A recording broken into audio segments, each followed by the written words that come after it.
আসসালামু আলাইকুম। আপনাদের স্বাগতম জানাচ্ছি আনফিল্টার্ড প্যারেন্টহুড পডকাস্টের প্রথম এপিসোডে। আমি শামসুন নাহার তামরিন, পড়াশোনা করছি আর্লি চাইল্ডহুড ডেভেলপমেন্ট নিয়ে, কাজ করছি সিমিলার একটা ইন্ডাস্ট্রিতে। আমি একজন মা, একই সাথে একজন শিক্ষক এবং শিক্ষার্থী। যারা নতুন কিংবা প্রথমবারের মতো শুনছেন তাদের জানিয়ে দিই, এই পডকাস্টের মূল উদ্দেশ্য হলো বাচ্চা বড় করার সময়ে কিছু বিষয় বা কিছু মুহূর্ত নিয়ে কথা বলা যা আমরা সব বাবা মাই ফেস করি। সেই সব ঘটনাগুলোকে আমি একজন সিঙ্গেল মা হিসেবে কিভাবে সমাধান করছি, সেই ঘটনার আলোকে আমরা একসাথে জানবো কিভাবে আমাদের আবেগ ও আচরণ আমাদের সন্তানদের উপর প্রভাব ফেলে। কখনো ইসলামিক দৃষ্টিকোণ থেকে এর শিক্ষা বিষয়ে জানবো, আবার কখনো জানবো আর্লি চাইল্ডহুড ডেভেলপমেন্টের প্রাসঙ্গিক দিকগুলো। প্রতি মাসের প্রথম এবং তৃতীয় শুক্রবারে আমি আসব নতুন এপিসোড নিয়ে। আজকে পডকাস্টের এপিসোডের থিম আমার সন্তান আমার আয়না।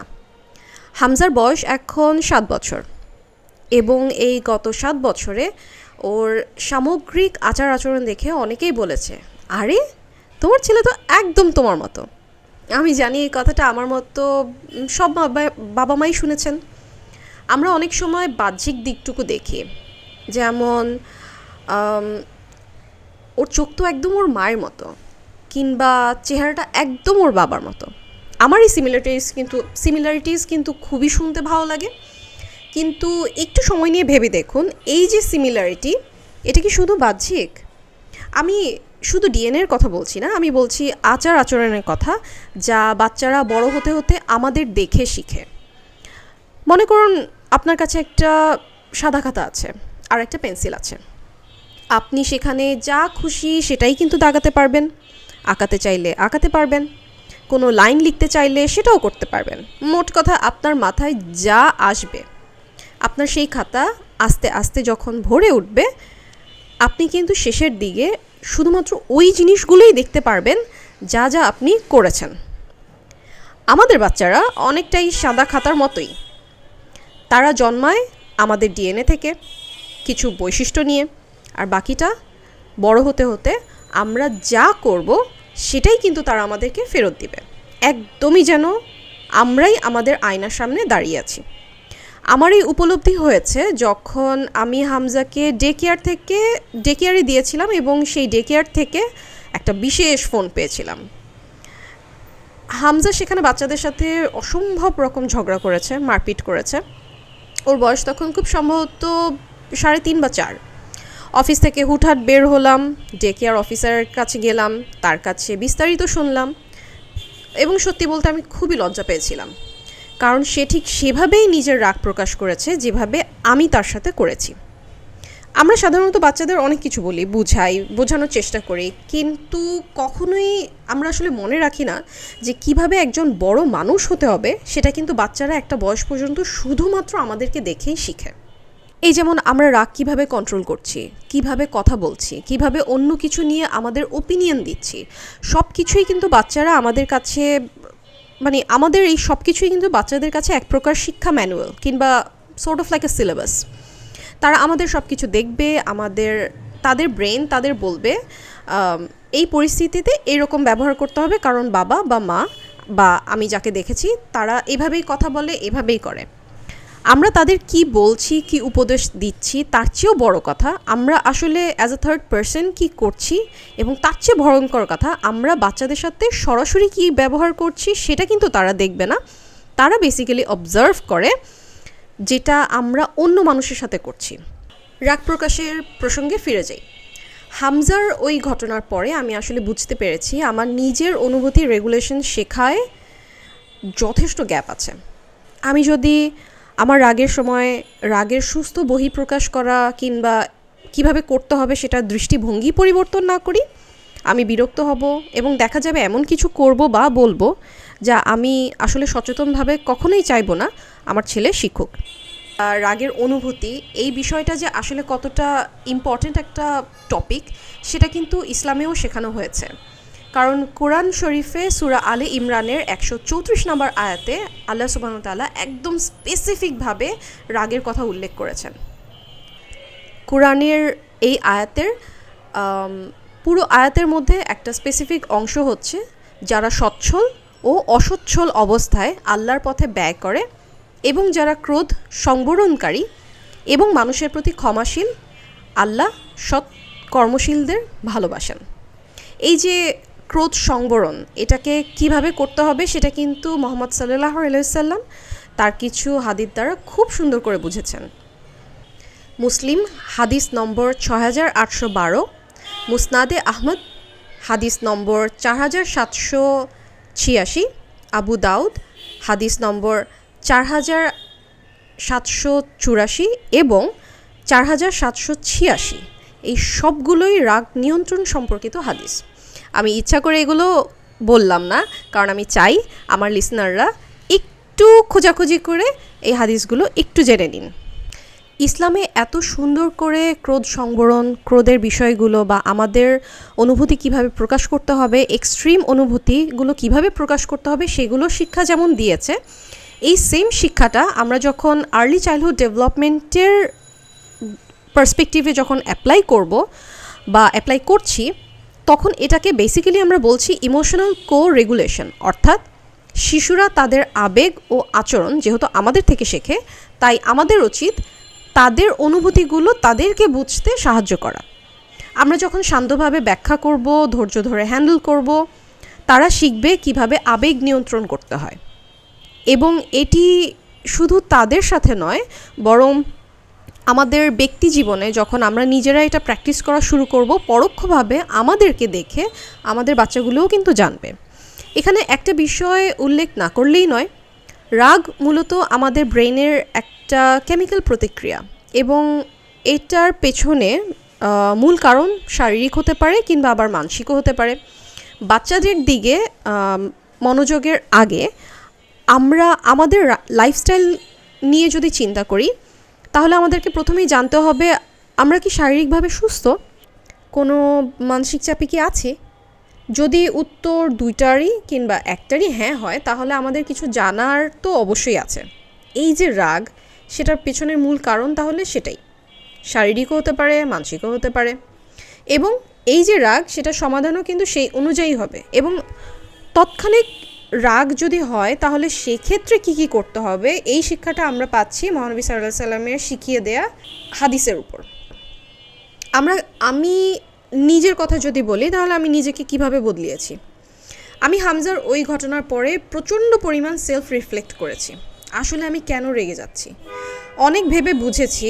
খুব টার্বুলেন্ট সময় দিয়ে যাচ্ছিলাম, সেটাতে আমি প্রচণ্ড পরিমাণ মানসিকভাবে বিচলিত ছিলাম। সাথে আমার খাওয়া দাওয়ায় অনিয়ম হচ্ছিল, ঘুমে অনিয়ম হচ্ছিল। আমি যখন প্রপারলি আইডেন্টিফাই করেছি যে আমি ওই সময়ে কোন কোন সিচুয়েশন দিয়ে যাচ্ছিলাম এবং আমার রাগের একদম প্রধান যেই রিজনগুলো, সেগুলো যখন আমি জানতে পেরেছি, আমি একই সাথে চিন্তা করেছি কিভাবে সমাধান করতে পারি। মূলত যে কাজগুলো আমি করা শুরু করেছিলাম সেটা হচ্ছে, আমার যখন অফিস ছুটি হতো এবং হামজাকে যখন আমার ডে কেয়ার থেকে পিক আপ করতে হতো, আমি সেটাতে রিক্সাতে করে না গিয়ে 15 মিনিট হেঁটে ওকে ডে কেয়ার থেকে নিয়ে আসা শুরু করলাম। কিংবা তৎক্ষণিক যদি ও আমার সামনে থাকতো, কোনো একটা ঘটনায় যদি আমার খুব রাগ হতো, আমি যেটা করতাম সেটা হচ্ছে সেই রুম থেকে বের হয়ে যেতাম। আমি আমার খাওয়া দাওয়ার সাথে সাথে ভিটামিন সাপ্লিমেন্ট নেওয়া শুরু করলাম, ভিটামিন ডি নেওয়া শুরু করলাম। এই কাজগুলো কোনো ধরনের কোনো বিরতি দেয়া ছাড়া যখন আমি করছিলাম, তখন মোটামুটি কয়েক মাসের মধ্যে আমি নিজের মধ্যে যথেষ্ট পরিবর্তন পেয়েছি। আর এখন সেই ঘটনার 3 বছরের বেশি সময় পার হয়ে গিয়েছে এবং আমি লক্ষ্য করছি আমার রাগ যথেষ্ট পরিমাণ আসলে রাগ হলেও সেটার বহিঃপ্রকাশ একদম অসুস্থ হচ্ছে না। হ্যাঁ, কোনো কারণে খুব বেশি মানসিক চাপে যখন থাকি তখন হয়তো বা শাউট করে ফেলি, কখনো হয়তো বা যেভাবে প্রপারলি হ্যান্ডেল করার দরকার কয়েক মুহূর্তের জন্য সেভাবে হ্যান্ডেল করতে পারি না। কিন্তু 80-90% ক্ষেত্রে এখন আর রাগও হয় না, কিংবা থিংস ডাজন্ট জাস্ট এসকেলেট। আমি খুব ভালো করে জানি আপনারা যারা আমার পডকাস্ট শুনছেন, তাদের কাছে প্রথমেই যে জিনিসটা মনে হতে পারে সেটা হচ্ছে এগুলো বলা অনেক সহজ, কিন্তু করা সহজ না। সহজ আসলে কারো জন্যই না, আমার জন্য না, আপনার জন্য না, আমার মনে হয় না পৃথিবীর কারো জন্য খুব বেশি একটা সহজ, unless or until he is a sociopath or so serial killer, which I hope you guys are not. আর আসলে এতটা ইজি না বলেই কিন্তু এই অনুভূতির রেগুলেশন ব্যাপারটা হাইলি রিওয়ার্ডিং, আল্লাহ সুবহানাহু ওয়া তাআলার কাছ থেকেও, আবার আমাদের আপন মানুষদের কাছ থেকেও। আমি ছোট ছোট কিছু টিপস দিয়ে পডকাস্ট র্যাপ আপ করি, যেহেতু অনেক সময় হয়ে যাচ্ছে। প্রথমত, দিনের শেষে নিজের আবেগ নিয়ে রিফ্লেকশন করুন। কি করেছেন, কি একটু আলাদাভাবে করা উচিত ছিল। এই যে রিফ্লেকশন, এখান থেকে আপনি আসলে যা শিখবেন সেটা পরবর্তী দিনের জন্য প্রয়োগ করবেন। যখন সেটা প্রয়োগ করবেন, সাথে সাথে কিন্তু নিজেকে বাহবা দিতে ভুলবেন না, কারণ আমরা বেশিরভাগ ক্ষেত্রে যে জিনিসটা করি সেটা হচ্ছে আরেকটা মানুষকে খুব কংগ্রাচুলেট করি, খুব ভালো একটা কাজ করেছে এই জিনিসটা বলি, বাহবা দেই। আমরা নিজেরা যখন ভালো কোনো কাজ করি আমরা কিন্তু নিজেদেরকে বাহবা দেই না। সো এটা শুরু করে দিন। চ্যালেঞ্জিং মুহূর্তে যখন বাচ্চাদের সাথে খুব রাগ হচ্ছে বা অন্য যে কোনো সিচুয়েশনে যখন খুব রাগ হচ্ছে, 3টা গভীর শ্বাস নিন, তারপর প্রতিক্রিয়া করুন। যদি এতেও কাজ না হয়, অন্য রুমে চলে যান। এটা আমার ক্ষেত্রে সবসময় কাজ করেছে, এখনও কাজ করে। এটা শুধুমাত্র যে হামজার ক্ষেত্রে ব্যাপারটা তা না। যখনই মানুষের কোনো কাজে আমি খুব বিরক্ত হয়ে যাই, আমি আইসোলেট মাইসেলফ। অ্যাডাল্ট কোনো মানুষের সাথে যেমন আপনি যা তা ভাবে কথা বলতে পারবেন না, সেটার কিছুটা সন্তানের সাথেও কথোপকথনের সময় অ্যাপ্লাই করবেন। বাচ্চারা কিন্তু আমাদের কাছ থেকে নম্রতা এবং সহানুভূতি দুটাই ডিজার্ভ করে। এটা ছিল আমার 3টা টিপস, যেটা আমি নিজে সবসময় প্র্যাকটিস করেছি, and it's working really well. আমরা এখন আছি পডকাস্টের শেষ সেগমেন্টে। আমার ব্লগে আসা কিছু প্রশ্নের উত্তর আমি এই সেগমেন্টে দিতে চাচ্ছি। তবে তার আগে বলে রাখি, প্রতিটি এপিসোডের ডিসক্রিপশনে আমি একটা গুগল লিঙ্ক দিয়ে দিব, যেখানে আপনি আপনার প্রশ্নগুলো করতে পারবেন। যে কোনো প্রশ্ন, বাচ্চা সম্পর্কিত যে কোনো প্রশ্ন, আমি পরবর্তী এপিসোডে সেই প্রশ্নগুলোর উত্তর দিব। এটি যেহেতু প্রথম এপিসোড, তাই আমার ব্লগে অনেকবার করা হয়েছে এমন কিছু প্রশ্নর উত্তর আপাতত এই সেগমেন্টে দিচ্ছি। প্রথম প্রশ্ন ইনবক্স থেকে নেয়া, নাজিয়া তেহামি হাসান পূর্ণতা আপু এই প্রশ্নটা করেছেন। ডে কেয়ার সম্পর্কে জানতে চাই আপু, অথবা প্রি স্কুল কত বছর থেকে দিতে পারবো বেবিকে। আমি এই প্রশ্নের উত্তর এই পডকাস্টে খুব সংক্ষেপে দিতে পারছি না, তবে আমার মনে হয় এই বিষয়ে অনেকের অনেক প্রশ্ন আছে, কারণ আমি যখন হামজাকে ডে কেয়ারে দেওয়া শুরু করেছি, আমাকে অনেকেই অনেক ধরনের কোয়েশ্চেন করেছে। আনফর্চুনেটলি আমি ওই পোস্টটা খুঁজে পাচ্ছি না। তবে আপনার যদি এই বিষয়ে কিছু জানা থাকে, সেই গুগল লিঙ্কে প্রশ্নগুলো জানাবেন। আরেকটি প্রশ্ন, বাচ্চা সম্পর্কিত কিছু বই নিয়ে একটি ব্লগ পোস্ট আমি বেশ কিছুদিন আগে করেছিলাম। সেখানে 2জন আপু বেসিক্যালি বলেছে যে মুসলিম প্যারেন্টিংয়ের জন্য আমি কি বই সাজেস্ট করব। আমি প্রচুর বই পড়ি এবং প্যারেন্টিং রিলেটেড আমার মোটামুটি ভালো লেভেলের বইও পড়া হয়েছে, আর্টিকেলও পড়া হয়েছে। আমি কন্টিনিউয়াসলি, যেহেতু আমি নিজে এই সেক্টরে কাজ করছি, আমার কন্টিনিউয়াসলি বেশ কিছু বই পড়া হয়। তবে একদম স্পেসিফিকলি মুসলিম প্যারেন্টিংয়ের উপর আমার 2টা বই অসম্ভব পরিমাণ ভালো লেগেছে, এবং প্রায় দিনই আমি এই বইগুলো আসলে রিপিট করি। প্রথম যে বইটির নাম আমি সাজেস্ট করব, এই বইটি আমি অলরেডি প্রায় 10-12 বার পড়ে ফেলেছি, এবং বইটার বিষয়বস্তু, লেখনী, যেভাবে প্রত্যেকটা বিষয় এক্সপ্লেইন করা হয়েছে, ইটস ফ্যাবুলাস। এবং যারাই আমাকে প্যারেন্টিং রিলেটেড কোনো বইয়ের নাম সাজেস্ট করতে বলে, আমি সবার আগে এই নামটা সাজেস্ট করি, এবং বইটার নাম হচ্ছে প্যারেন্টিং, এই আধুনিক যুগে আমরা সন্তানকে কিভাবে মানুষ করব। বইটি লিখেছেন আমির জামান এবং নাজমা জামান।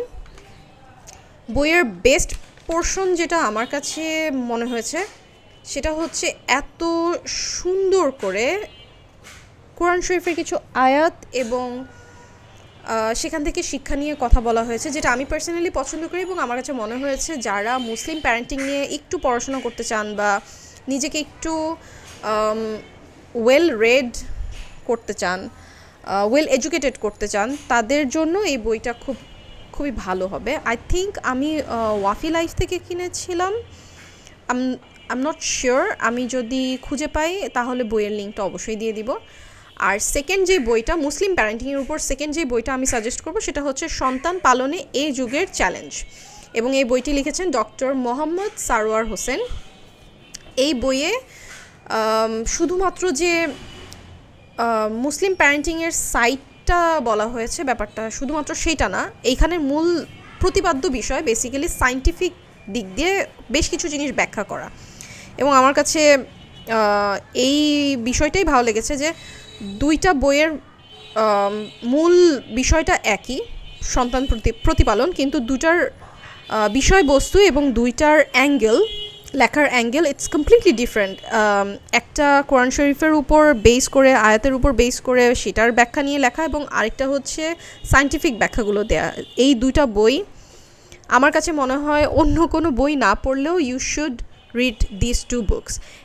যদিও মুসলিম প্যারেন্টিং নিয়ে কথা হচ্ছে, আমি এর পরেও আরেকটা বই সাজেস্ট করব, যেটা বেসিক্যালি মুসলিম প্যারেন্টিংয়ের না, বাট এই বইটার কিছু কিছু প্যারেন্টিং ভিউ পয়েন্ট আছে যেটা আমার কাছে মনে হচ্ছে ইটস ভেরি ইউনিক, এবং একবার যদি প্র্যাকটিস করতে পারেন it works really well with child. আমি হামজার সাথে দুইটা মানে এই বই থেকে শেখা দুইটা কি বলে স্ট্র্যাটেজি এখনও নিচ্ছি এবং এখনও পালন করছি, এবং এইটা ওর পড়াশোনার ক্ষেত্রে খুব খুব ভালো কাজ করছে। সেটা হচ্ছে তত্ত্বচান, জানালার ধারে ছোট্ট মেয়েটি। এটা বেসিক্যালি মূল লেখক হচ্ছে Tetsuko Kuroyanagi. Oh my God, I butchered that name, I am so sorry, but আমি এটা বাংলা অনুবাদ পড়ছি, যেটা করেছেন চৈতি রহমান। লেখা খুবই সুন্দর।